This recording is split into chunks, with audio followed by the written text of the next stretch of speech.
ശ്രീരാമ രാമ രാമ ശ്രീരാമചന്ദ്ര ജയ.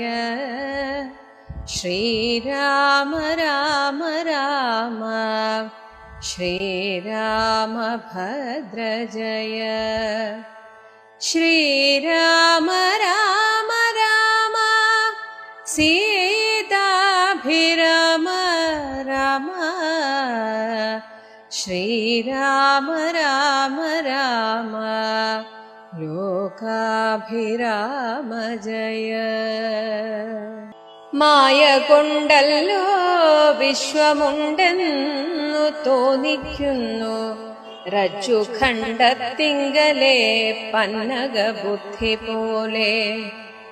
നിശ്ചയം വിചാരിക്കിലേതുമൊന്നില്ലയല്ലോ, മാനവന്മാരാൽ കാണപ്പെട്ടതും കേൾക്കായതും മാനസത്തിങ്കൽ സ്മരിക്കപ്പെടുന്നതുമെല്ലാം.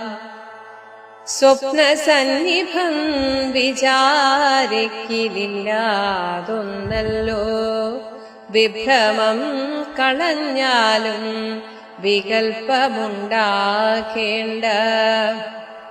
ജന്മസംസാര വൃക്ഷമൂലമായതു ദേഹം, തന്മൂലം പുത്രകളത്രാദി സംബന്ധമെല്ലാം. ദേഹമായതു പഞ്ചഭൂത സഞ്ചയമയം, ദേഹസംബന്ധം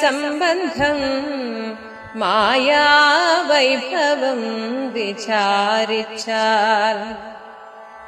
ഇന്ദ്രിയദശകവും അഹങ്കാരവും ബുദ്ധി മനസ്സും ചിത്തം മൂലപ്രകൃതി എന്നിതെല്ലാം ഓർത്തു കണ്ടാലും ഒരുമിച്ചിരിക്കുന്നതല്ലോ. ക്ഷേത്രമായതു ദേഹമെന്നുമുണ്ടല്ലോ നാമം. എന്നിവറ്റിങ്കൽ നിന്നു വേറൊന്നു ജീവനതും നിർണയം. പരമാത്മാ നിശ്ചലൻ നിരാമയൻ. ജീവാത്മസ്വരൂപത്തെ അറിഞ്ഞുകൊള്ളുവാനുള്ള സാധനങ്ങളെ കേട്ടുകൊള്ളുക സൗമിത്രേ നീ. ജീവാത്മാവെന്നും പരമാത്മാവെന്നതുമോർക്കി കേവലം പര്യായ ശബ്ദങ്ങളെന്നറിഞ്ഞാലും ഭേദമേതുമേയില്ല, രണ്ടുമൊന്നത്രേ നൂനം. ഭേദമുണ്ടെന്നു പറയുന്നതച്ഛന്മാരല്ലോ. മാനവും ഡംഭം ഹിംസ വക്രത്വം കാമം ക്രോധം മാനസേ വെടിഞ്ഞു സന്തുഷ്ടനായി സദാകാലം. അന്യാക്ഷേപാദികളും സഹിച്ചു സമബുദ്ധ്യാ മന്യൂഭാവവും അകലെ കളഞ്ഞനുദിനം.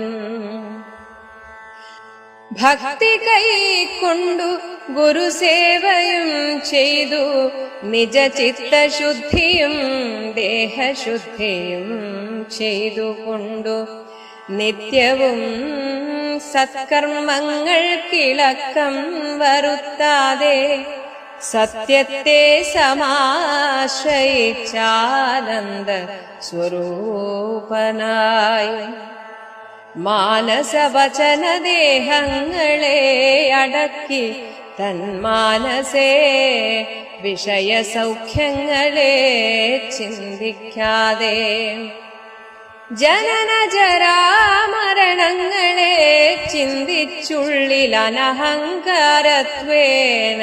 സമഭാവനയോടും സർവാത്മാവാകുമെങ്കലുറച്ച മനസ്സോടും സർവദാ രാമ രാമേത്യമിത ജപത്തോടും പുത്രധാരാർത്ഥാദിഷു നിസ്നേഹത്വവും ചെയ്തു ശക്തിയുമൊന്നിങ്കലും കൂടാതെ നിരന്തരം ഇഷ്ടാനിഷ്ടപ്രാപ്തിക്കു തുല്യഭാവത്തോടു സന്തുഷ്ടനായി വിവിക്ത ശുദ്ധസ്ഥലേ വസിക്കേണം. മായ കൊണ്ടല്ലോ വിശ്വം ഉണ്ടെന്ന് തോന്നിക്കുന്നു. ഇവിടെ ലോകം ഉണ്ടെന്നത് ഒരു തോന്നലാണ്. അത് മായയുടെ ആവരണം കൊണ്ടാണ്. അതിന് എല്ലായ്പ്പോഴും പറയുന്ന ഉദാഹരണമാണ് രജ്ജു ഖണ്ഡത്തിങ്കലെ പന്നക ബുദ്ധി പോലെ. രജ്ജു കയറിന്റെ ഖണ്ഡം, കഷണത്തിൽ ഒരു കയറ് കഷണം ഒന്ന് തിരിഞ്ഞു പോയാൽ ഒരു അരണ്ട വെളിച്ചത്തിൽ പെട്ടെന്ന് പന്നകം സർപ്പമാണോ പാമ്പാണോ എന്ന് തോന്നുന്നത് പോലെയാണ് ചൈതന്യം മാത്രമുള്ള ഈ ജഗത്തിൽ ചരാചരങ്ങളായിട്ട് ഒരു ലോകം ഉണ്ട് എന്ന് തോന്നുന്നത്. നിശ്ചയം വിചാരിക്കിൽ ഏതും ഒന്നില്ല.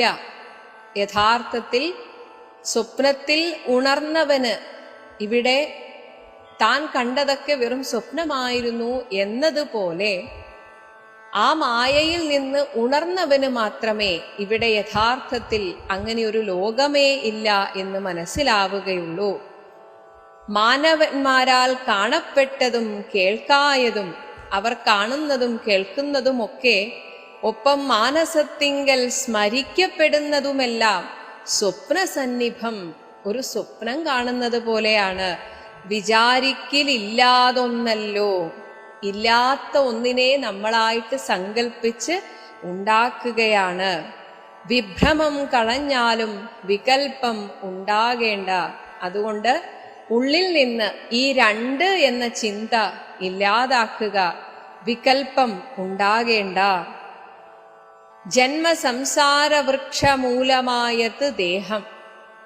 ഇവിടെ ഈ ജന്മസംസാരം, ഈ ഒരു ലോകം എന്നതൊരു വൃക്ഷമാണെങ്കിൽ അതിൻ്റെ വേര് എന്ന് പറയുന്നത് ഈ ദേഹാഭിമാനമാണ്. അതാണ് ജന്മസംസാര വൃക്ഷത്തിന് മൂലമായിരിക്കുന്നത്, അതിന് വേരായിട്ടിരിക്കുന്നത് ദേഹമാണ്. ദേഹം ഉണ്ടാകുമ്പോഴാണ് ഈ ദേഹത്തോട് അഭിമാനമുണ്ടാവുന്നതും അതുമായി ബന്ധപ്പെട്ട തന്മൂലം പുത്ര കളത്രാദി സംബന്ധമെല്ലാം, എൻ്റെ മക്കൾ, എൻ്റെ ഭാര്യ, എൻ്റെ കുടുംബം, ഇങ്ങനെ ഒരു ബന്ധമൊക്കെ നമ്മളായിട്ട് സങ്കല്പിച്ചുണ്ടാക്കുന്നതാണ്.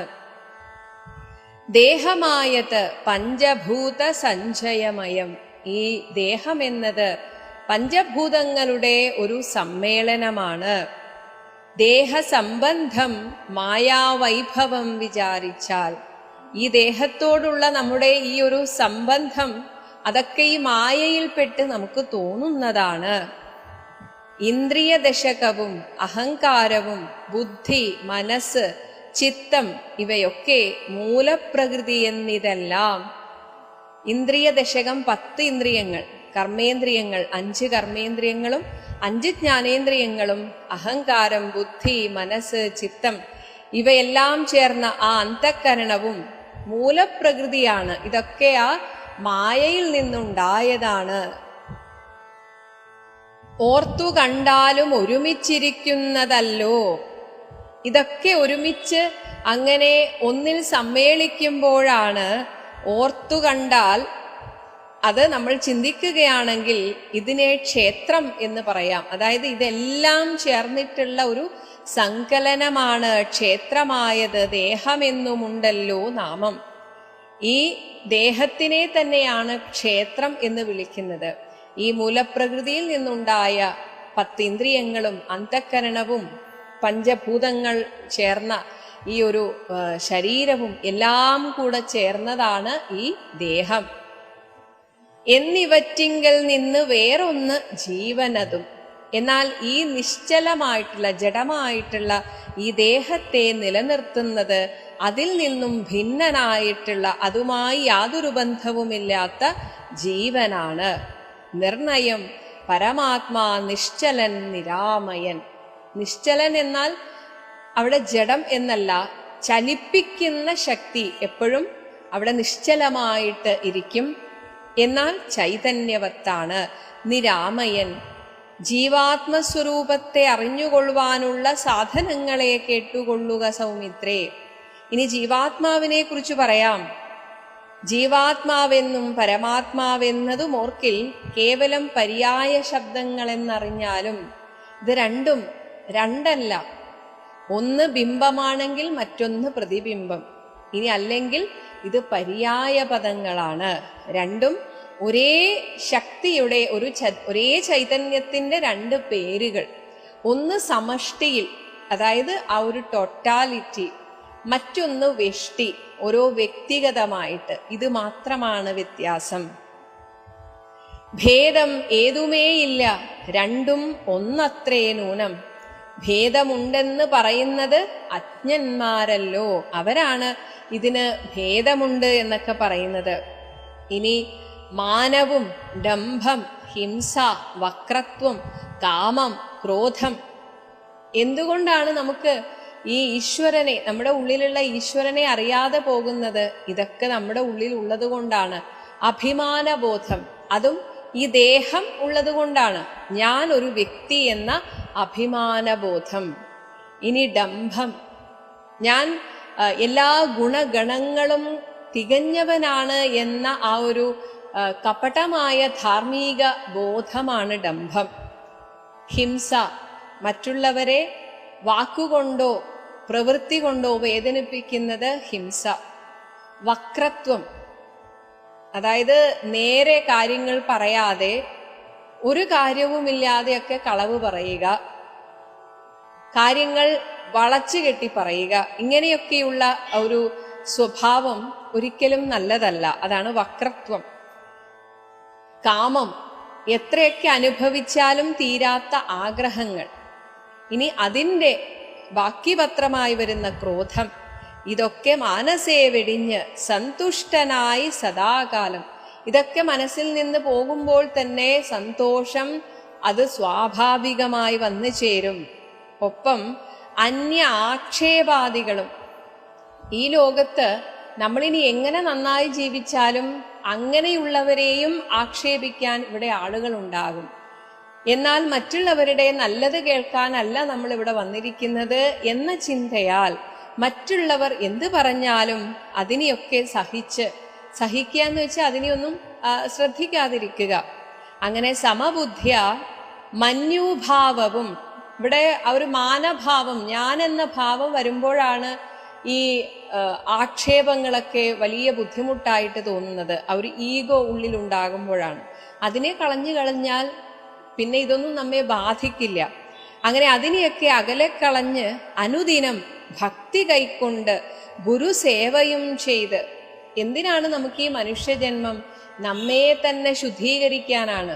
അതുകൊണ്ട് ആ ഒരു ഗുരുവിനെ കിട്ടുകയാണെങ്കിൽ ഗുരുവിൻ്റെ സേവ ചെയ്ത് നിജ ചിത്തശുദ്ധിയും, ആദ്യം മനഃശുദ്ധി വരുത്തണം. ചിത്തശുദ്ധിയും പിന്നെ ദേഹശുദ്ധിയും. ഇപ്പോൾ ദേഹശുദ്ധിക്ക് മാത്രമാണ് പൊതുവെ എല്ലാവരും വലിയ നിഷ്ഠകളൊക്കെ കൊടുക്കുന്നത്. എന്നാൽ ചിത്തശുദ്ധിയാണ് വളരെ വളരെ പ്രധാനം. ഇതൊക്കെ കൊണ്ട് നിത്യവും സത്കർമ്മങ്ങൾക്ക് ഇളക്കം വരുത്താതെ ചെയ്യുന്നതൊക്കെ നല്ല കർമ്മങ്ങളായിരിക്കണം. എന്നിട്ട് സത്യത്തെ സമാശ്രയിച്ച് ആനന്ദസ്വരൂപനായിട്ട്, സത്യമായിട്ടുള്ളതിനെ ആശ്രയിക്കുന്നയാൾക്ക് ഒരിക്കലും കളവ് പറയാൻ പറ്റില്ല, കളവ് ചിന്തിക്കാൻ പറ്റില്ല. അങ്ങനെ ആകുമ്പോൾ നമ്മുടെ വാക്കും സത്യവാക്കായി തീരും. അങ്ങനെ ആനന്ദസ്വരൂപനായി മാനസ വചന ദേഹങ്ങളെ അടക്കി തൻ മാനസെ വിഷയസൗഖ്യങ്ങളെ ചിന്തിക്കാതെ, നമ്മുടെ ഉള്ളിലെ ചിന്തകളാണ് പ്രവൃത്തിയായിട്ട് വരുന്നത്. അപ്പോൾ ചിന്തകളെ തന്നെ നമ്മൾ ഒന്ന് സംസ്കരിച്ചെടുക്കണം. അപ്പോൾ വിഷയങ്ങളെക്കുറിച്ച്, വിഷയചിന്തകളെ വെടിഞ്ഞ് കഴിയുന്നത്ര ഈശ്വര ചിന്തയിൽ ഇരിക്കണം. ഇനി ഇങ്ങനെ ഈശ്വര ചിന്തയിൽ ഇരിക്കാനും വൈരാഗ്യം വരാനും ഏറ്റവും എളുപ്പമുള്ള വഴി എന്താണ്? ജനന ജരാ മരണങ്ങളെ ചിന്തിച്ച്, ഇതിനെക്കുറിച്ച് ചിന്തിച്ചാൽ മതി. ഉള്ളിൽ ഈ ലൗകികതയോട് ഒരു ആഭിമുഖ്യം വരുമ്പോഴൊക്കെ മനസ്സിൽ ചിന്തിക്കുക, ഞാൻ ആരോടൊക്കെ ഈ അടുപ്പം കാണിക്കുന്നുവോ അവരെത്ര കാലം ഈ ലോകത്തുണ്ടാകും? എനിക്ക് എത്ര കാലം അവരെ സന്തോഷിപ്പിക്കാൻ പറ്റും? അവർക്ക് എത്ര കാലം എന്നെ സന്തോഷിപ്പിക്കാൻ പറ്റും? ഇതൊക്കെ താൽക്കാലികമാണ്. എനിക്കും അവർക്കുമൊക്കെ പ്രായമാകും, ജര വരും, മരണമുണ്ട്. ഇങ്ങനെ ഒരു ചിന്ത എപ്പോഴും വന്നു കഴിയുമ്പോൾ തന്നെ ഉള്ളിൽ അനഹങ്കാരം വരും. ഒന്നിലും അഹങ്കരിക്കാൻ തോന്നുകയില്ല. കാരണം അടുത്ത നിമിഷം എന്ത് സംഭവിക്കും എന്ന് പോലും അറിയാത്ത ഈ ലോകത്തിൽ എന്തിനെ കുറിച്ച് ഓർത്താണ് നമ്മൾ അഹങ്കരിക്കുന്നത്? മാത്രമല്ല സമഭാവനയോടും. ഇവിടെ ചിന്തിച്ചാൽ നമ്മുടേതായിട്ടുള്ള ഒരു സങ്കല്പമാണ് വലിയവൻ ചെറിയവൻ എന്നൊക്കെയുള്ള ഈ ഒരു വേർതിരിവ്. അതൊക്കെ മാറ്റിവെച്ച് എല്ലാം ഒരേ ഈശ്വര ചൈതന്യമാണ്. ഇനി ദേഹമെടുത്താലും എന്താ വ്യത്യാസം? ചില നിറവ്യത്യാസങ്ങളല്ലാതെ ദേഹത്തിലുള്ളതിനും അതിലൂടെയുള്ള പ്രവർത്തനങ്ങൾക്കും ഒന്നിനും ഒരു വ്യത്യാസമില്ല. അപ്പോ ഈ വ്യത്യാസമൊക്കെ നമ്മളായിട്ടുണ്ടാക്കിയതാണ്. അങ്ങനെ അതൊക്കെ മാറ്റിയിട്ട് സമഭാവനയോടും സർവ ആത്മാവാകും എങ്കൽ ഭഗവാൻ പറയുന്നു, ഞാനാണ് നിങ്ങളുടെയൊക്കെ ഉള്ളിലെ ആത്മാവ് എന്ന് ചിന്തിച്ച് എന്നിൽ ഉറച്ച മനസ്സോടും സർവദാ എല്ലായ്പ്പോഴും രാമരാമേത്യമിത ജപത്തോടും. നിങ്ങൾക്ക് എത്ര ജപിച്ചാലും അത് കൂടുതലല്ല. ഇത്ര പ്രാവശ്യം എന്നൊരു നമ്മൾ സംഖ്യയൊക്കെ വെക്കാറുണ്ട്, 108, 1008. പക്ഷെ അതൊക്കെ അത്രയെങ്കിലും ജപിക്കട്ടെ എന്ന് വിചാരിച്ചാണ്, ഒരിക്കലും കൂടുതലല്ല. അതുകൊണ്ട് അമിത ജപത്തോടും പുത്രധാരാർത്ഥാദിഷു നിസ്നേഹത്വവും ചെയ്തു. ഇവിടെ പുത്രന്മാരോടും ഭാര്യമാരോടും ഭാര്യയിലും ബന്ധുക്കളിലുമൊക്കെ നിസ്നേഹത്വം, അവരെ സ്നേഹിക്കരുത് എന്നാണ്. അപ്പൊ ഇവിടെ സ്നേഹിക്കരുത് എന്ന് വെച്ചാൽ സംഘം വെക്കാതിരിക്കുക, മമത്വം, എൻ്റെ മകൻ, എൻ്റെ ഭാര്യ, എൻ്റെ കുടുംബം, ഇങ്ങനെ ഈ എൻ്റെ എന്നുള്ളതിന് അങ്ങോട്ട് സ്ട്രെസ് കൊടുക്കാതിരുന്നാൽ മതി. ഒന്നും ആർക്കും സ്വന്തമല്ല. ആരും ഏത് നിമിഷം വേണമെങ്കിലും ഇവിടെ നിന്ന് ഇല്ലാതെയാകും. അപ്പോൾ ഏതോ ജന്മത്തിലെ ചില കർമ്മഫലങ്ങളാൽ ചിലവർ കൂടിച്ചേർന്നിരിക്കുന്നു കുറച്ചു നാളത്തേക്ക് എന്ന് മാത്രം ചിന്തിച്ചുകൊണ്ട് അവരെ നിസ്വാർത്ഥമായിട്ട് സ്നേഹിക്കുക. എൻ്റേതായതുകൊണ്ട് ഞാൻ സ്നേഹിക്കുന്നു എന്നല്ലാതെ ഒരു വ്യക്തി എന്ന നിലയിൽ തന്നെ എല്ലാവരെയും കണ്ട് സ്നേഹിക്കുക.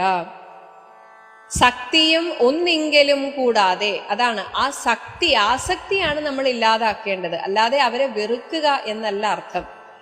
ആസക്തിയാണ് ഇല്ലാതെയാക്കേണ്ടത്. കൂടാതെ നിരന്തരം ഇഷ്ട അനിഷ്ടപ്രാപ്തിക്ക് തുല്യഭാവത്തോട്, നമ്മളോട് ആരെങ്കിലും ഇഷ്ടമുള്ളത് പ്രവർത്തിച്ചാലും അനിഷ്ടമുള്ളത് പ്രവർത്തിച്ചാലും അതിനോടൊന്നും ഒരു പ്രത്യേക ഒരു വ്യത്യാസം കാണിക്കാതെ എല്ലാം തുല്യഭാവത്തോട് അങ്ങനെ ചിന്തിക്കുമ്പോൾ തന്നെ സന്തുഷ്ടനായിട്ട് സന്തോഷമായിട്ടിരിക്കാൻ പറ്റും. എന്നിട്ട് ഇവിടെ ലക്ഷ്മണൻ ചോദിച്ചത് ആത്മോപദേശത്തിനാണ്. അപ്പൊ അങ്ങനെയുള്ളവരാണ് ഇനി ശ്രദ്ധിക്കേണ്ടത്. നമ്മൾ കുടുംബത്തിൽ ഇരുന്നാൽ പോലും ഇടക്കൊക്കെ നമ്മുടേതായ ഒരു സാധനയ്ക്ക് സമയം കണ്ടെത്തുക തന്നെ വേണം. അത് ഉത്തരവാദിത്തമൊക്കെ തീരുന്നതിന് മുൻപേ ഭഗവാൻ ഗീതയിൽ പറഞ്ഞ കർമ്മയോഗം നമുക്ക് ആചരിക്കാവുന്നതാണ്. എന്നാൽ മക്കളൊക്കെ വലുതായി അവരുടെ വഴിക്ക് പോയി കഴിഞ്ഞാൽ സാധനയ്ക്ക് ഏറ്റവും നല്ല സമയം എന്ന രീതിയിൽ നമ്മൾ അതിനെ പ്രയോജനപ്പെടുത്തണം. അല്ലാതെ അപ്പോഴും മക്കളെ വിളിച്ച് അവരുടെ അടുത്ത് പോയി അവരിങ്ങോട്ട് വരുന്നത് കാത്തിരുന്ന് ഇങ്ങനെ വെറുതെ സമയം കളയരുത്. കാരണം ഈ മനുഷ്യജീവിതം അമൂല്യമാണ്. അപ്പോൾ കിട്ടുന്ന സമയം സാധനയ്ക്കായിട്ട് നമ്മൾ ചെലവഴിക്കണം. അതിനായിട്ട് വിവിക്ത ശുദ്ധസ്ഥലേ, സാധന ചെയ്യാനായിട്ട് ഒരു സ്ഥലം നമ്മളായിട്ട് തയ്യാറാക്കണം. എന്നിട്ട് ഉത്തരവാദിത്തങ്ങളൊക്കെ കഴിഞ്ഞിരിക്കുന്ന ആ സമയത്ത് കഴിയുന്നത്ര സമയം സ്വാധ്യായം ചെയ്യണം. പല പുരാണ ഗ്രന്ഥങ്ങളും നമുക്ക് പഠിക്കാനുണ്ട്. അതൊക്കെ പഠിക്കാനായിട്ട് സമയം കണ്ടെത്തുക. അതുപോലെ പതുക്കെ ധ്യാനമൊക്കെ പരിശീലിക്കുക. കഴിയുന്നത്ര ക്ഷേത്രദർശനവും ഒപ്പം വ്രതം, ഉപവാസം തുടങ്ങി ശരീരത്തിന് ബുദ്ധിമുട്ടില്ലാത്ത വിധത്തിൽ അതൊക്കെ ചെയ്തുകൊണ്ട് കഴിയുന്നത്ര ഈശ്വര ചിന്തയിൽ ഇരിക്കുക എന്നർത്ഥം. അപ്പോൾ ഈ ജന്മത്തിൽ നമ്മൾ എത്ര കുറച്ച് ചെയ്താൽ പോലും അത് അടുത്ത ജന്മത്തിലേക്കുള്ള ഒരു നീക്കിയിരിപ്പാണ്. അതുകൊണ്ട് കഴിയുന്നത്ര സമയം വെറുതെ കളയാതെ സാധന ചെയ്യുക. പ്രായമാകുമ്പോൾ ആളുകൾക്ക് പൊതുവെ ഒരു ചിന്തയുണ്ട്, ഇനി എന്ത് ചെയ്യാനാണ് എന്ന ഭാവം. അതൊരിക്കലും പാടില്ല. ഏറ്റവും നല്ല സമയം നമുക്ക് ആധ്യാത്മികതയ്ക്കായിട്ട് മാറ്റിവെക്കാവുന്ന ഒരു നല്ല സമയമാണത്.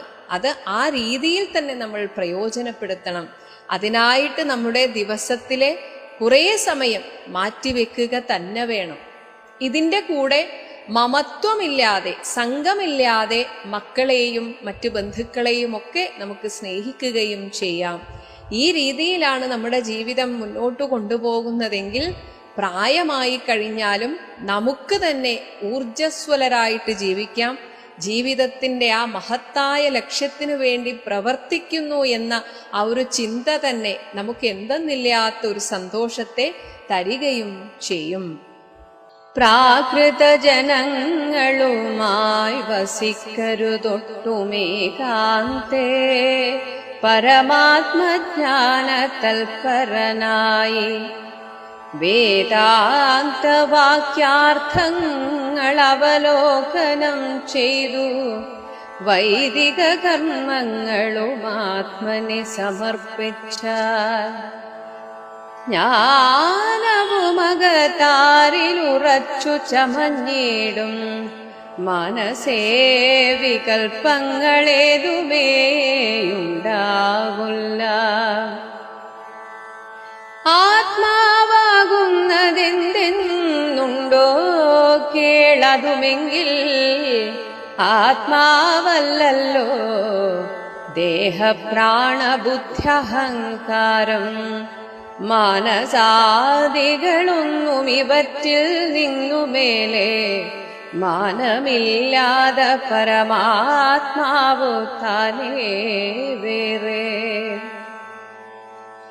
നിൽപ്പിതു ചിദാത്മാവു ശുദ്ധമവ്യക്തം ബുദ്ധം തത്പദാത്മാ ജ്ഞാനിഹ ത്വത്പദാർത്ഥവുമായി ജ്ഞാനം കൊണ്ടെന്നെ വഴി പോലെ കണ്ടറിഞ്ഞിടാ ജ്ഞാനമാകുന്നതെന്നെ കാട്ടുന്ന വസ്തു തന്നെ. ജ്ഞാനമുണ്ടാകുന്നതു വിജ്ഞാനം കൊണ്ടു തന്നെ ഞാനിതെന്നറിവിനു സാധനമാകയാലേ സർവത്ര പരിപൂർണനാത്മാവു ചിദാനന്ദൻ സർവസത്വാന്തർഗതൻ അപരിച്ഛേദ്യനല്ലോ ഏകനദ്വയൻ പരനവ്യയൻ ജഗന്മയൻ യോഗേശനജനഖിലാധാരൻ നിരാധാരൻ നിത്യസത്യജ്ഞാനാദിലക്ഷണൻ ബ്രഹ്മാത്മകൻ ബുദ്ധ്യുപാധികളിൽ വേറിട്ടവൻ മായാമയൻ ജ്ഞാനം കൊണ്ടുപഗമ്യൻ യോഗിനാമേകാത്മനാം ജ്ഞാനമാചാര്യ ശാസ്ത്രൗഘോപദേശൈക്യജ്ഞാനം ആത്മനോരേവം ജീവപരയോർമൂലവിദ്യ ആത്മനി കാര്യകാരണങ്ങളും കൂടിച്ചേർന്നു ലയിച്ചിടുമ്പോഴുള്ളോരവസ്ഥയല്ലോ മുക്തി ലയത്തോടാശു വേറിട്ടിരിപ്പതാത്മാവുന്നേ ജ്ഞാനവിജ്ഞാന വൈരാഗ്യത്തോടു സഹിതമാവാനന്ദമായിട്ടുള്ള കൈവല്യ സ്വരൂപമിതുള്ള വണ്ണമേ പറവാനുമിതറിവാനുമുള്ളം നല്ലുണർവുള്ളോരില്ലാരും ജഗത്തിങ്കൽ. മദ്ഭക്തിയില്ലാതവർക്കെത്രയും ദുർലഭം കേൾ, മദ്ഭക്തി കൊണ്ടു തന്നെ കൈവല്യം വരും താനും. നേത്രമുണ്ടെന്നാകിലും കാൺമതിന്നുണ്ടു പണി രാത്രിയിൽ, തന്റെ പദം ദീപമുണ്ടെന്നാകിലോ നേരുള്ള വഴി അറിഞ്ഞിടാവിധവണ്ണമേ. ശ്രീരാമഭക്തിയുണ്ടെന്നാകിലേ കാണായി വരൂ. ഭക്തനു നന്നായി പ്രകാശിക്കുമാത്മാവു നൂനം, ഭക്തിക്ക് കാരണവുമെന്തെന്നു കേട്ടാലും നീ. മദ്ഭക്തന്മാരോടുള്ള നിത്യസംഗമമതും മദ്ഭക്തന്മാരെ കനിവോടു സേവിക്കുന്നതും. ഏകാദശ്യാദി വ്രതാനുഷ്ഠാനങ്ങളും പുനരാകുലമെന്നിയേ സാധിച്ചു കൊള്ളുകയുമഥ. പൂജനം വന്ദനവും ഭാവനം ദാസ്യം, നല്ല ഭോജനം അഗ്നിവിപ്രാണാം കൊടുക്കയുമഥ. മത്കഥാപാഠശ്രവണങ്ങൾ ചെയ്യുകയും മുതാ, മദ്ഗുണനാമങ്ങളെ കീർത്തിച്ചു കൊള്ളുകയും.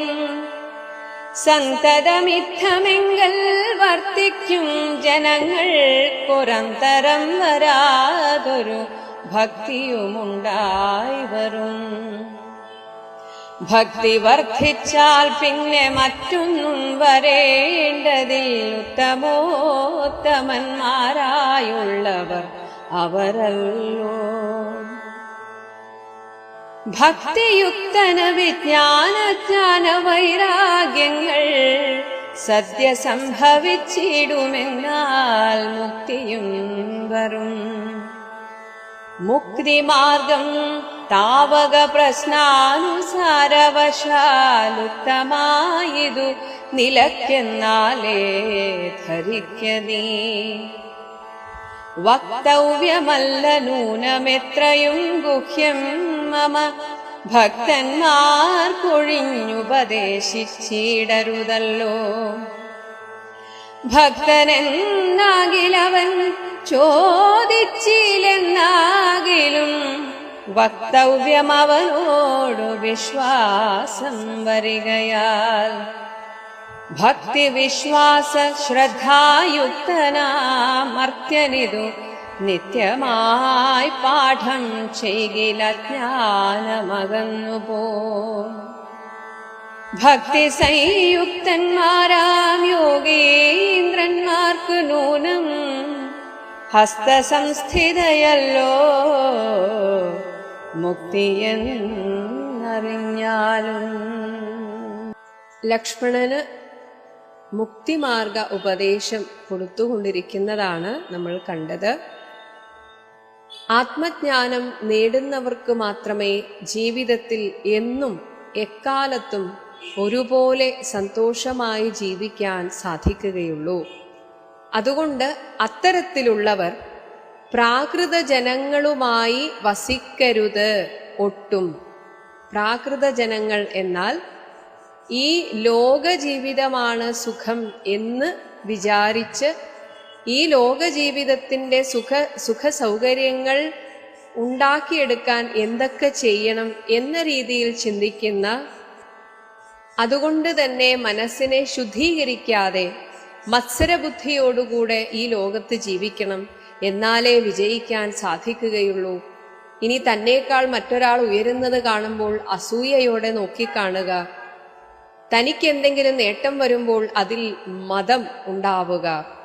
ഇങ്ങനെയുള്ള ആളുകളുമായിട്ട് നമ്മൾ സംസാരിക്കുകയോ സംഘം ചേരുകയോ ചെയ്യുന്ന സമയത്ത് അവരുടെ ഉള്ളിലെ ആ ദുർവാസനകൾ നമ്മെയും ബാധിക്കും. കാരണം ശുദ്ധമായ പാലാണെങ്കിലും ഒരു തുള്ളി വിഷം മതി നമ്മുടെ നാശത്തിനോ അല്ലെങ്കിൽ ആരോഗ്യം ചീത്തയാകാനോ.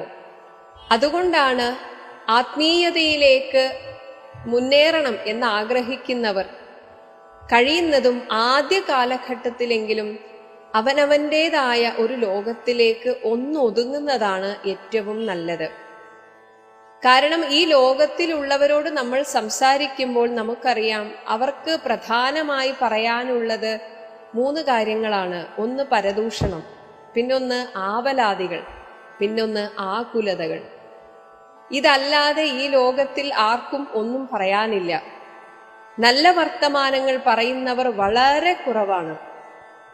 നമ്മുടെ സാധനയുടെ തുടക്കകാലത്ത് ഇത്തരം കാര്യങ്ങളിൽ നിന്നൊക്കെ നമ്മൾ വിട്ടു നിന്നില്ല എങ്കിൽ വീണ്ടും മനസ്സ് പൂർണ്ണമായും ആ ഒരു ഭോഗജീവിതത്തിലേക്ക് വഴുതിപ്പോകും.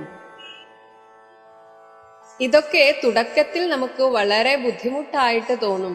ആളുകളിൽ നിന്നൊക്കെ അകന്നുകൊണ്ട് നമ്മുടേത് മാത്രമായ ഒരു ലോകത്തിൽ എങ്ങനെ ജീവിക്കും എന്നത് ബുദ്ധിമുട്ടായി തോന്നും. പക്ഷേ ഭഗവാനിൽ ഭക്തി കൊണ്ട് രസിക്കുന്നവർക്ക് ഇതൊന്നും ഒരു ബുദ്ധിമുട്ടേ അല്ല. മാത്രമല്ല ഇതൊക്കെ എൻ്റെ നല്ലതിനു വേണ്ടിയാണ്, എന്നെ ഉയർത്താൻ വേണ്ടിയാണ് എന്ന് ചിന്തിക്കുമ്പോൾ തന്നെ നമുക്ക് എന്തെന്നില്ലാത്ത ആനന്ദമുണ്ടാകും. മാത്രമല്ല ഇത്തരം ആളുകളുമായി കൂടിച്ചേർന്നാൽ ഉണ്ടാകുന്ന ദൂഷ്യവശങ്ങളെ കുറിച്ച് നമ്മൾ നമ്മെ ബോധ്യപ്പെടുത്തണം. ഇങ്ങനെ കുറെ നേരം സംസാരിച്ചത് കൊണ്ട് എന്താണ് കാര്യം? ആ പറയുന്ന അവർക്കോ കേൾക്കുന്ന എനിക്കോ എന്തെങ്കിലും ഗുണമുണ്ടോ? സമൂഹത്തിന് വല്ല ഗുണമുണ്ടോ? ഒന്നുമില്ല. വെറുതെ സമയം കളയാൻ. അതുകൊണ്ട് അതിൽ നിന്ന് ഒഴിവാകുന്നത് ഒരിക്കലും ഒരു തെറ്റല്ല. അപ്പോൾ അതാണ് പറയുന്നത്, പ്രാകൃത ജനങ്ങളുമായി വസിക്കരുത്. തികച്ചും ഭോഗകാര്യങ്ങളിൽ മുഴുകുന്നവരെ അവരുടെ വഴിക്ക് വിടുക. നമുക്ക് നമ്മുടേതായ ഒരു ലോകം ഉണ്ടാക്കിയെടുക്കുക. അവിടെ നമ്മളും ഭഗവാനും മാത്രം. ഒപ്പം ഭഗവാനായിട്ട് ഇത്തരത്തിലുള്ള കാര്യങ്ങളിൽ താല്പര്യമുള്ളവരെ നമുക്ക് കൊണ്ടുതരും. അങ്ങനെയുള്ളവരുമായിട്ടുള്ള സംഭാഷണങ്ങൾ വളരെ നല്ലതാണ്. അങ്ങനെ ഏകാന്തേ, അതുകൊണ്ടാണ് ഇവിടെ ഏകാന്തേ എന്ന് പറയാൻ കാരണം, ഇത്തരത്തിലുള്ള താല്പര്യമുള്ള ആളുകൾ വളരെ കുറവായിരിക്കും. അങ്ങനെ കിട്ടുകയാണെങ്കിൽ അവരുമായിട്ട് സഹവസിക്കാം, അല്ലെങ്കിൽ അവരോട് സംസാരിക്കാം.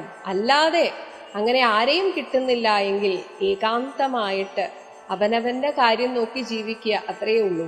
അങ്ങനെ ഏകാന്തേ പരമാത്മജ്ഞാന തൽപരനായിട്ട് എനിക്ക് എന്നെ അറിയണം, എന്നെ അറിഞ്ഞാൽ മാത്രമേ ഈ ലോകത്തിൽ സന്തോഷമായി ജീവിക്കാൻ സാധിക്കുള്ളൂ എന്ന് തിരിച്ചറിഞ്ഞുകൊണ്ട് വേദാന്ത വാക്യാർത്ഥങ്ങൾ അവലോകനം ചെയ്ത് ഉപനിഷത്ത് വാക്യങ്ങളുടെ അർത്ഥങ്ങളെ മനനം ചെയ്ത് വൈദിക കർമ്മങ്ങളും ആത്മനി സമർപ്പിച്ചാൽ, വൈദികമായ കർമ്മങ്ങൾ, പൂജാതി കർമ്മങ്ങളൊക്കെ ഭഗവാന് സമർപ്പിച്ചുകൊണ്ട് ചെയ്താൽ ജ്ഞാനവും അകതാരിൽ ഉറച്ച് ചമഞ്ഞിടും.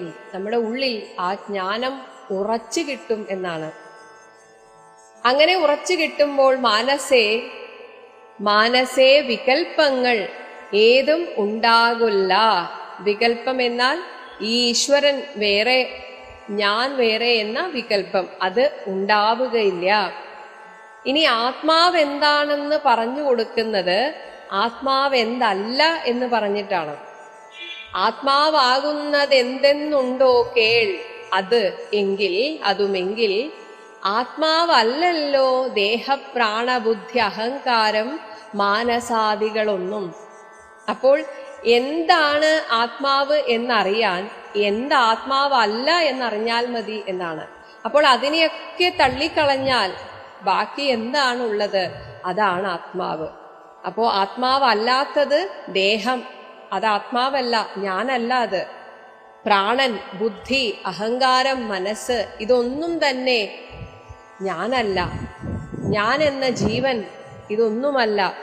ഇവറ്റിൽ നിന്ന് മേലെ മാനമില്ലാതെ പരമാത്മാവ് താനേ വേറെ.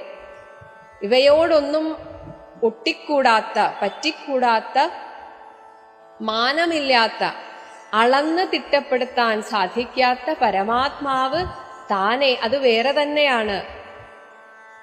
നിൽപ്പിതു ചിരാത്മാവ് ശുദ്ധം അവ്യക്തം ബുദ്ധം. ഇതിനോടൊന്നും ചേരാത്തതുകൊണ്ട് നിത്യശുദ്ധമാണ്. എന്നാൽ സാധാരണക്കാരന് അവ്യക്തമാണ്. അത് അറിവായി, ബോധമായി നമ്മുടെ ഉള്ളിൽ തെളിയേണ്ടതാണ്. അതാണ് ബുദ്ധം. തത് പദാത്മാ ഞാനിഹ ത്വത്പദാർത്ഥവുമായി. തത്, ആ ആത്മാവ് എന്താണ്? അത് ത്വത്പദാർത്ഥം, നീയാണ് എന്ന് ഒരു ഗുരു നമ്മളോട് പറയണം. പറയാൻ അതിനനുസരിച്ചുള്ള നമ്മൾ അതിനധികാരികളായി തീരണം. ആ ഒരു ജ്ഞാനത്തെ ഉൾക്കൊള്ളാനുള്ള അധികാരികളായി തീരണം. അങ്ങനെ ത്വത്പദാർത്ഥവുമായി ജ്ഞാനം കൊണ്ട്, ഈ ഗുരുവിൻ്റെ സാമീപ്യത്തിലുള്ള, ഗുരു കടാക്ഷത്താലുള്ള ജ്ഞാനം കൊണ്ട് എന്നെ വഴി പോലെ കണ്ടറിഞ്ഞിടാം. ഇവിടെ ഭഗവാനാണ് പറയുന്നത്, എന്നെ വഴി പോലെ നിനക്ക് കണ്ടറിയാം. ഇവിടെ ലക്ഷ്മണനോടാണെങ്കിലും ഇതറിയാൻ ആഗ്രഹിക്കുന്നവരോടായിട്ടാണ് ഭഗവാൻ പറയുന്നത്. ജ്ഞാനമാകുന്നത് എന്നെ കാട്ടുന്ന വസ്തു തന്നെ. ഏതൊരു അറിവാണോ നമുക്ക് ഭഗവാനെ കാട്ടിത്തരുന്നത്, ആ അറിവ് തന്നെയാണ് ഞാൻ. ജ്ഞാനമുണ്ടാകുന്നത് വിജ്ഞാനം കൊണ്ടു തന്നെ. എന്നാൽ ഈ ജ്ഞാനം, അറിവ്, ഈ പ്രപഞ്ചം മുഴുവൻ ഈശ്വരനാണ്, നീ ഈശ്വരനാണ് എന്ന് അറിഞ്ഞതുകൊണ്ടായില്ല. അത് വിജ്ഞാനമാകണം, അനുഭവപ്പെടണം. വിജ്ഞാനം കൊണ്ടു തന്നെ ഞാനിതെന്നറിവിന് സാധനമാകയാലേ. അപ്പോൾ ഈ വിജ്ഞാനമാണ് ഞാൻ ആ പരമാത്മാവാണ് എന്ന അറിവ് പൂർത്തിയാവുകയുള്ളൂ. അതുകൊണ്ട് വിജ്ഞാനമാണ് പ്രധാനം. സർവത്ര പരിപൂർണൻ ആത്മാവ് ചിദാനന്ദൻ, സർവസത്വ അന്തർഗതൻ അപരിച്ഛേദ്യനല്ലോ. ഈ ആത്മാവിന്റെ ലക്ഷണം പറയുകയാണെങ്കിൽ സർവത്ര, എല്ലായിടത്തും പരിപൂർണമായിട്ടുള്ള ചിത്ത്, ആ ബോധസ്വരൂപനാണ്, ആനന്ദസ്വരൂപനാണ്, സർവസത്വങ്ങളുടെയും അന്തർഗതനാണ്, അപരിച്ഛേദ്യനാണ്. അങ്ങനെ മുറിച്ച് കളയാനൊന്നും സാധിക്കില്ല. ഇവിടെ ശരീരങ്ങൾ മാത്രമേ വേറെയുള്ളൂ, ആത്മാവ് വേറെയില്ല. എല്ലാറ്റിലും ഒന്ന് മാത്രമേ ഉള്ളൂ. ഏകൻ, അദ്വയൻ. അദ്വയൻ എന്നാൽ രണ്ടില്ലാത്തത്. പരൻ, അവ്യയൻ, ജഗന്മയൻ, യോഗേശൻ, അജൻ, അഖില ആധാരൻ. എല്ലാറ്റിനും ആധാരം ഭഗവാനാണ്, പരമാത്മാവാണ്. എന്നാൽ ആ പരമാത്മാവിനാകട്ടെ വേറൊരാധാരമില്ല. അതുകൊണ്ട് നിരാധാരൻ, നിത്യസത്യജ്ഞാനാദി ലക്ഷണൻ. ജ്ഞാനം കൊണ്ട് മാത്രം നമുക്ക് എത്തിപ്പെടാൻ സാധിക്കുന്ന സത്യമാണത്. ബ്രഹ്മാത്മകൻ, ബുദ്ധി ഉപാധികളിൽ വേറിട്ടവൻ. നമ്മുടെ ബുദ്ധി കൊണ്ടൊന്നും നമുക്ക് അറിയാൻ സാധിക്കില്ല. ആ ഉപാധിയിൽ നിന്നൊക്കെ വേറിട്ട് നിൽക്കുന്ന മായാമയൻ. ഇവിടെ മായയെ സൃഷ്ടിക്കുന്നത്, നമ്മുടെ ആ ഈശ്വരനിലേക്കുള്ള നമ്മുടെ യാത്രയ്ക്ക് തടസ്സമായി നിൽക്കുന്നത് മായയാണ്. ആ മായയെ സൃഷ്ടിക്കുന്നതും ഭഗവാനാണ്. ജ്ഞാനം കൊണ്ട് ഉപഗമ്യൻ. അറിയണം, ആദ്യം ഇങ്ങനെ ഒരു സത്യം ഉണ്ടെന്ന് അറിയണം, എന്നിട്ടത് വിജ്ഞാനമാകണം. യോഗിനാം ഏകാത്മനാം. ആ ഭഗവാനിൽ തന്നെ ഏകാഗ്രചിത്തത്തോടെ ഇരിക്കുന്ന യോഗികൾക്ക് മാത്രം ജ്ഞാനം ആചാര്യ ശാസ്ത്ര ഔഖ ഉപദേശ ഐക്യജ്ഞാനം. അങ്ങനെ ആ യോഗിയാവാൻ ആഗ്രഹിക്കുന്ന ഒരു സാധകന് ആചാര്യന്റെ ശാസ്ത്ര ഔഖം, ശാസ്ത്രം തുടങ്ങിയ കാര്യങ്ങളുടെ ഉപദേശത്താൽ മനസ്സിൽ, ഉള്ളിൽ അത് പ്രകാശിക്കണം, ആ ജ്ഞാനം പ്രകാശിക്കണം. ആത്മനോരേവം, ആത്മാവിന്റെ ഉള്ളിൽ, അതായത് നമ്മുടെ മനസ്സിൽ ഇപ്രകാരം ജീവപരയോഹോ, ജീവാത്മാവിന്റെയും പരമാത്മാവിന്റെയും ആ ഒരു മൂലവിദ്യ, ഇത് രണ്ടിനും കാരണമായിരിക്കുന്ന ആ പ്രകൃതി, അതായത് പ്രകൃതിയാണ് ഇതിനെ വേർതിരിക്കുന്നത്. അപ്പോ പ്രകൃതിയിലേക്ക് ശ്രദ്ധിച്ചാൽ നമ്മൾ ജീവനെ കാണുന്നു. പ്രകൃതി എന്ന ആ ഒരു തടസ്സം നീങ്ങിയാൽ പരമാത്മാവിനെ കാണുന്നു. ഇനി ആത്മനി, നമ്മുടെ ഉള്ളിൽ കാര്യകാരണങ്ങളും കൂടിച്ചേർന്ന് പ്രപഞ്ചത്തിന് കാരണമായിരിക്കുന്ന അവിദ്യയും അതിൻ്റെ കാര്യരൂപങ്ങളായ അഹങ്കാരം, ബുദ്ധി, മനസ്സ്, പ്രാണൻ, ഇന്ദ്രിയങ്ങൾ, ശരീരം ഇവയോടുകൂടി, അതാണ് കാര്യകാരണങ്ങളും കൂടിച്ചേർന്ന് ലയിച്ചിടുമ്പോഴുള്ള ഒരവസ്ഥയല്ലോ മുക്തി. എന്താണ് മോക്ഷം? മുക്തി എന്നാൽ നമ്മുടെ ഉള്ളിലെ ആ പരമാത്മാവിൽ, ജീവാത്മാവിൽ ഈ അവിദ്യയും അവിദ്യയുടെ കാര്യങ്ങളായ അഹങ്കാരം, ബുദ്ധി തുടങ്ങിയവയും ഒരുമിച്ച് ലയിച്ച് ഇല്ലാതാകുന്ന അവസ്ഥ. പിന്നെ പരമമായ ആനന്ദം മാത്രം. ആ അവസ്ഥയുടെ പേരാണ് മുക്തി. ലയത്തോടാശു വേറിട്ടിരിപ്പത് ആത്മാവൊന്നേ. എന്നാൽ ഈ ലയത്തിലും ലയിക്കാതെ ഈ ആത്മാവ് വേറിട്ടെപ്പോഴും ഉണ്ടാകുന്നു. ജ്ഞാന വിജ്ഞാന വൈരാഗ്യത്തോട് സഹിതമാം ആനന്ദമായിട്ടുള്ള കൈവല്യ സ്വരൂപം ഇതുള്ളവണ്ണമേ പറവാനും. ഇങ്ങനെ ജ്ഞാനത്തെ അറിഞ്ഞ് ഇനി അനുഭവിച്ച് ഇതിനൊക്കെ വൈരാഗ്യം വേണം. വിഗതം രാഗം, ഈ ലോകത്തിലുള്ള എന്തിനോടെങ്കിലുമുള്ള ആ ഒരു ആസക്തി, അതൊക്കെ വിടണം. അത് വിടണമെങ്കിൽ ഈ ലോകം സത്യമല്ല എന്ന തിരിച്ചറിവ് നമ്മൾ ഉൾക്കൊള്ളണം. ആ യാഥാർത്ഥ്യ ബോധത്തെ ഉൾക്കൊള്ളണം. എങ്കിലേ വൈരാഗ്യം വരികയുള്ളൂ. ഇങ്ങനെയൊക്കെയാണ് ആ ആത്മജ്ഞാനം ഉള്ളിൽ ഉദിക്കുന്നത്. ഇങ്ങനെ ആനന്ദമായിട്ടുള്ള കൈവല്യ സ്വരൂപം ഇത് ഉള്ളവണ്ണമേ, അത് ശരിയായ രീതിയിൽ ആരോടെങ്കിലും പറവാനും ഇതറിവാനും നമ്മുടെ ഉള്ള് അത് അത്രയും ശുദ്ധമായിരിക്കണം. ഈ ജ്ഞാനം ഉള്ളിലേക്ക് എടുക്കാൻ നമ്മുടെ മനസ്സ് ശുദ്ധമായിരിക്കണം. ഒരുപക്ഷെ ഇത് കേൾക്കുന്ന നിങ്ങളിൽ ആർക്കെങ്കിലും ഇത് ഒരു പിടിയും കിട്ടുന്നില്ലല്ലോ എന്ന് തോന്നുകയാണെങ്കിൽ അതിനർത്ഥം ഇതാണ്: ആ ജ്ഞാനത്തെ ഉള്ളിലേക്ക് എടുക്കാനുള്ള ചിത്തശുദ്ധി കൈവന്നിട്ടില്ല. അതാണ് ഭഗവാനും പറയുന്നത്, ഉള്ളം നല്ല ഉണർവുള്ളോരില്ലാരും ജഗത്തിങ്കൽ. ഇത് പറഞ്ഞു കൊടുക്കാത്തത്, കാണുന്നവരോടൊക്കെ പറഞ്ഞു കൊടുക്കാത്തതിന് കാരണം ഇതാണ്. ഇത് തിരിച്ചറിയാൻ, അതിനെ ഒന്ന് സ്വീകരിക്കാനുള്ള മനസ്സ് വേണ്ടേ? അതില്ല.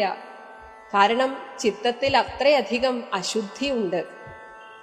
ആ അശുദ്ധി ഉള്ളവർക്കാർക്കും ഇത് ഉൾക്കൊള്ളാൻ സാധിക്കില്ല. അതുകൊണ്ട് ഇതിങ്ങനെ എല്ലാവരോടും പറഞ്ഞു നടക്കാനും സാധ്യമല്ല. പക്ഷേ ഇപ്പോൾ നീ ഈ ചോദിക്കുന്നത് തന്നെ അതറിയാനുള്ള അധികാരിയായിരിക്കുന്നു എന്നതിൻ്റെ തെളിവാണ്. നിനക്കത് ഉൾക്കൊള്ളാൻ സാധിക്കും എന്നതുകൊണ്ടാണ് ഞാനിത് പറഞ്ഞു തന്നത്. ജ്ഞാനം നമ്മുടെ ഉള്ളിൽ ഉദിക്കണമെങ്കിൽ നമ്മെ അത് ഉപദേശിച്ചു തരാൻ ഒരു ഗുരുവിനെ ആവശ്യമുണ്ട്. എന്നാൽ ഇതൊന്നും വേണ്ടാത്ത ഒരു കാര്യമുണ്ട്: ശുദ്ധമായ ഭക്തി. അതാണ് ഭഗവാൻ പറയുന്നത്, മദ്ഭക്തി ഇല്ലാത്തവർക്ക് എത്രയും ദുർലഭം കേൾ. ഇനി ഒരു ഗുരുവിനെ കിട്ടിയിട്ടൊന്നും കാര്യമില്ല, ഭക്തി വേണം. മദ്ഭക്തി ഇല്ലാത്തവർക്ക് എത്രയും ദുർലഭം, ഇതൊക്കെ ദുർലഭമാണ്. മദ്ഭക്തി കൊണ്ട് തന്നെ കൈവല്യം വരും താനും. അതേസമയം ഭക്തി ഉദിച്ചു കഴിഞ്ഞാൽ ഗുരുവിൻ്റെ സാന്നിധ്യം പോലുമില്ലാതെ നമുക്ക് ആ ഉള്ളിൽ ജ്ഞാനം ഉണ്ടാകും, കൈവല്യം, മുക്തി വരും. കാരണം ഈ ലോകത്തോടുള്ള മോഹം, രാഗം ഇതൊക്കെ ക്ഷയിക്കുന്നതും മുക്തി തന്നെയാണ്. ഇനി അതിനൊരു ഉദാഹരണം പറയുകയാണ്. നേത്രമുണ്ടെന്നാകിലും കാൺമതിനുണ്ട് പണി രാത്രിയിൽ. ഇപ്പോൾ നമ്മൾ ഒരുപാട് പുസ്തകങ്ങൾ വായിച്ചു, ഭഗവത്ഗീത വായിച്ചു, എന്നിട്ട് ജ്ഞാനം നേടാം എന്ന് വിചാരിക്കുന്നത്, അതായത് ഉള്ളിൽ ഭക്തിയൊന്നുമില്ല, അങ്ങനെ ഒരു ശുദ്ധ ഭക്തിയൊന്നുമില്ല, ചിത്തശുദ്ധിയില്ല. പക്ഷേ ഈ അറിവ് കൊണ്ട് നേടാം എന്ന് വിചാരിക്കുന്നത് രാത്രിയിൽ ഇരുട്ടത്ത് നടക്കുന്നത് പോലെയാണ്. അങ്ങനെ നടക്കാൻ വളരെയധികം ബുദ്ധിമുട്ടാണ്. അതേസമയം ഭക്തി എന്നത് കയ്യിൽ കത്തിച്ചു വെച്ച ഒരു വെളിച്ചമാണ്, പ്രകാശമാണ്. അതാണ് തൻ്റെ പദം ദീപമുണ്ടെന്നാകിലോ തൻ്റെ കയ്യിലൊരു വെളിച്ചമുണ്ടെങ്കിൽ, ഒരു വിളക്കുണ്ടെങ്കിലോ നേരുള്ള വഴി അറിഞ്ഞിടാം ഇതവണ്ണമേ. എങ്ങനെയാണോ രാത്രിയിൽ നമുക്ക് തടസ്സമില്ലാതെ ഒരു വെളിച്ചം കയ്യിലുണ്ടെങ്കിൽ നടക്കാൻ സാധിക്കുന്നത്, അതുപോലെയാണ് ഉള്ളിൽ ശുദ്ധ ഭക്തി ഉണ്ടെങ്കിൽ ജ്ഞാനം പോലും നമുക്ക് തനിയേ കൈവരും. ശ്രീരാമഭക്തിയുണ്ടെന്നാകിലേ കാണായി വരൂ. ഭഗവാനിലുള്ള ഭക്തിയുണ്ടെങ്കിൽ നമുക്ക് ഈ ലോകം വളരെ വ്യക്തമായിട്ട് കാണാം എന്നതുകൊണ്ട് ഈ യാഥാർത്ഥ്യത്തെ ഉൾക്കൊണ്ടുകൊണ്ട് ജീവിക്കാൻ സാധിക്കും. അങ്ങനെയാകുമ്പോൾ ഇവിടെ ദുഃഖിക്കാൻ ഒന്നുമില്ല, ഇതൊക്കെ നമ്മളായിട്ടുണ്ടാക്കിയെടുക്കുന്നതാണെന്നും നമുക്ക് മനസ്സിലാകും. ഇങ്ങനെ ഭഗവാനിൽ ഭക്തി ഉണ്ടാകുമ്പോൾ ഈ ലോകത്തിനോടുള്ള ആസക്തി ഇല്ലാതാകും. അതാണ് ശ്രീരാമഭക്തിയുണ്ടെന്നാകിലേ കാണായി വരൂ. ഈ ലോകത്തെ ശരിയായ രീതിയിൽ കാണണമെങ്കിൽ ഭഗവാനിൽ നിഷ്കളങ്കമായ ഭക്തി ഉണ്ടാകണം. ഇനി ഭക്തന് നന്നായി പ്രകാശിക്കും ആത്മാവ്. ഭക്തി കൊണ്ട് മാത്രം ഈ ഉള്ളിൽ ഈശ്വരൻ പ്രകാശിക്കും, നൂനം തീർച്ചയാണെന്നാണ് പറയുന്നത്. ഭക്തിക്ക് കാരണവും എന്തെന്നു കേട്ടാലും നീ. ഇനി ഭക്തി ഉറച്ചു കിട്ടാൻ എന്തു വേണം? മദ്ഭക്തന്മാരോടുള്ള നിത്യസംഗമം. ഭഗവാന്റെ ഭക്തന്മാരോടായിരിക്കണം നമ്മുടെ കൂട്ട് എപ്പോഴും. അതുകൊണ്ടാണ് നേരത്തെ പറഞ്ഞത് പ്രാകൃതന്മാരോടുള്ള കൂട്ട് ഒഴിവാക്കണം, സംഘം ഒഴിവാക്കണം. എന്നിട്ട് കൂടുന്നുണ്ടെങ്കിൽ അത് ഭക്തന്മാരോടായിരിക്കണം. മദ്ഭക്തന്മാരെ കനിവോട് സേവിക്കുന്നതും. ഇനി നമുക്കത്രയും ആഴത്തിലുള്ള നിഷ്കളങ്കമായ ഭക്തി വന്നിട്ടില്ല എങ്കിൽ, അങ്ങനെ വന്നു എന്ന് നമുക്ക് ബോധ്യമുള്ളവരെ സേവിച്ചാലും മതി. അവരോട് എന്നും സംസാരിച്ചു കൊണ്ടേയിരുന്നാൽ മതി. ഇനി ഏകാദശ്യാദി വ്രത അനുഷ്ഠാനങ്ങളും പുനരാകുലമെന്നിയെ സാധിച്ചുകൊള്ളുകയും, ഭഗവാന്റെ പുണ്യദിനങ്ങൾ ആഘോഷിക്കുക, വ്രതമെടുക്കേണ്ട ദിവസങ്ങളിൽ വ്രതമെടുത്ത്, ഇതൊക്കെ ഭക്തി ഉറച്ചു കിട്ടാൻ വേണ്ടിയിട്ടുള്ള സാധനകളാണ്. പിന്നെ പൂജനം, കഴിയുന്നത്ര ദിവസങ്ങളിൽ രാവിലെയും വൈകുന്നേരവും ഭഗവാനെ പൂജിക്കാനായിട്ട് ഒരു പൂജാമുറി തന്നെ ഒരുക്കിയിട്ട് അങ്ങനെ കുറച്ചു നേരം അവിടെ ഇരുന്ന് നമ്മെ കൊണ്ട് കഴിയുന്ന രീതിയിൽ സ്തോത്രങ്ങൾ ചൊല്ലി പൂജിക്കുക. വന്ദനം, ഭാവനം, എല്ലായിടത്തും ഭഗവാനെ ഭാവന ചെയ്യുക. ദാസ്യം, ഭഗവാന്റെ ദാസനാണ് ഞാൻ, ഈ ലോകത്ത് ഭഗവാൻ ഏൽപ്പിച്ച ജോലികൾ ഭംഗിയായി ചെയ്ത് എൻ്റെ യജമാനനായ ഭഗവാനെ സന്തോഷിപ്പിക്കുക. അതുമാത്രമായിരിക്കണം ജീവിത ലക്ഷ്യം. ഇനി നല്ല ഭോജനം അഗ്നി വിപ്രാണാം കൊടുക്കുകയും, ബ്രാഹ്മണന്മാർക്ക് അഗ്നിയെ കൊടുക്കുക. അവർക്ക് വൈദിക കർമ്മങ്ങൾ ചെയ്യാൻ ആവശ്യമായ സാഹചര്യങ്ങൾ ഒരുക്കി കൊടുക്കുക. ഒപ്പം അവർ ദരിദ്രരാണെങ്കിൽ, ദരിദ്രരായ ബ്രാഹ്മണരുണ്ടെങ്കിൽ അവർക്ക് അന്നദാനം നടത്തുക. ഇനി മത് കഥാപാഠശ്രവണങ്ങൾ ചെയ്യുകയും മുതാ. ഇതിൻ്റെ കൂടെ കഴിയുന്നത്ര ഭഗവാനെ കുറിച്ചുള്ള കഥകൾ കേൾക്കുക. ഭഗവാനെ അറിയാൻ നമ്മെ സഹായിക്കുന്ന പുരാണങ്ങൾ പാഠം ചെയ്യുക. അതായത് അർത്ഥം അറിഞ്ഞ് മനസ്സിലാക്കി പഠിക്കുക. മദ്ഗുണനാമങ്ങളെ കീർത്തിച്ചുകൊള്ളുകയും, ഒപ്പം ഭഗവത് ഭജനം, അതായത് ഭജന പാടി ആ നാമങ്ങൾ എങ്ങനെ സന്തോഷത്തോടെ അത് കീർത്തിക്കാനുള്ളൊരു മനസ്സുണ്ടാവുക, അതിൽ സന്തോഷിക്കുക. അതാണ് മുദ. സന്തോഷത്തോടെ ചെയ്യണം ഇതൊക്കെ. അതല്ലാതെ ഇതൊക്കെ ചെയ്താൽ എപ്പോഴോ എനിക്കൊരു പുണ്യം കിട്ടും എന്ന് വിചാരിച്ചല്ല. ചെയ്യുന്ന നിമിഷം തന്നെ നമുക്ക് ആസ്വദിക്കാൻ സാധിക്കണം. ഇത് എല്ലായ്പ്പോഴും വേണം, സന്തതം, എല്ലായ്പ്പോഴും ഇത്തം ഇപ്രകാരം എങ്കൽ വർത്തിക്കും, എന്നിൽ മനസ്സ് വെച്ച് ഇരിക്കുക. അതാണ് ഭക്തി. നിരന്തരം ഭഗവാനെ കുറിച്ച് ചിന്തിക്കുന്നതാണ് ഭക്തി. ഇങ്ങനെ വർത്തിക്കും ജനങ്ങൾക്ക് ഒരന്തരം വരാതൊരു ഭക്തിയും ഉണ്ടായി വരും. ഇങ്ങനെ വരുന്ന ആ ഒരു ഈശ്വര അനുസന്ധാനമാണ് ഭക്തി. ഭക്തി വർദ്ധിച്ചാൽ പിന്നെ മറ്റൊന്നും വരേണ്ടതില്ല. ഭക്തി തന്നെയാണ് ജ്ഞാനമായി തീരുന്നത്. ഭക്തി വർദ്ധിച്ചാൽ പിന്നെ മറ്റൊന്നും വരേണ്ടതില്ല. ഉത്തമോത്തമന്മാരായുള്ളവർ അവരല്ലോ, അവരാണ് ഈ ലോകത്തിൽ ഏറ്റവും ശ്രേഷ്ഠരായിട്ടുള്ളവർ. ഭക്തിയുക്തന് വിജ്ഞാന ജ്ഞാന വൈരാഗ്യങ്ങൾ സദ്യ സംഭവിച്ചിടും, എന്നാൽ മുക്തിയും വരും. ഭക്തി ഉറച്ചു കിട്ടിയാൽ മതി, ബാക്കി തനിയേ വന്നുകൊള്ളും. ഒരു ബുദ്ധിമുട്ടുമില്ലാതെ ജ്ഞാനവും വിജ്ഞാനവും വൈരാഗ്യവും എല്ലാം വന്നുകൊള്ളും. മുക്തിമാർഗം താവക പ്രശ്നാനുസാരവശാൽ. ഇവിടെ ലക്ഷ്മണനോട് പറയുകയാണ്, ലക്ഷ്മണ, നീ ചോദിച്ചതനുസരിച്ച് മുക്തിമാർഗത്തെ താവക നീ ചോദിച്ച പ്രശ്ന അനുസാരവശാൽ, നീ ചോദിച്ച പ്രകാരം ഉക്തമായതു ഞാൻ നിനക്ക് പറഞ്ഞു തന്നിരിക്കുന്നു. നിലക്കെന്നാലേ, നിന്റെ നിലക്കനുസരിച്ച്, നിന്റെ ആ ഒരു അധികാര ഭേദമനുസരിച്ച് എത്രത്തോളം അർഹതയുണ്ടോ അത്രത്തോളമേ പറഞ്ഞു കൊടുക്കാവൂ.